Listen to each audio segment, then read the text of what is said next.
Lideri demokrat Sali Berisha pas paraqitjes në SPAK hodhi akuza ndaj gjykatës kushtetuese që sipas tij qëllimisht nuk ka marrë në shqyrtim masën e tjetërsigurisë. Ajo gjykatë që është një notere e turpshme,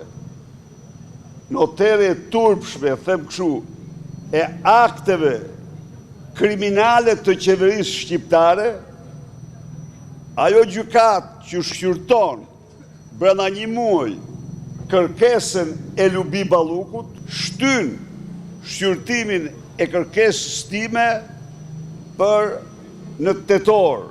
Nga ana tjetër ai komentoi të ashtu quajturin takimi i Arubës. U betuar në kushtetutë dhe jo në Bibël. Sepse ky është një personazh kompleks.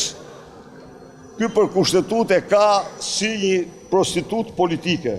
Kushtetutën nuk e ka asgjë. Lidhur me Arubën është figuron emri i Engjëll Agaçit, Ergjys Agasit dhe i Damjanit që thot betohem. Sali Berisha dhe Jamar Bërmallthezi, dhëndri i tij bashkëpandehur në këtë proces me dy biznesmenë e një notere, dyshohet se kanë kryer korrupsion. Nga ana tjetër, dhëndri akuzohet se ka bërë dhe pastrim parash si pasojë e privatizimit të trojeve të ish kompleksit sportiv Partizani.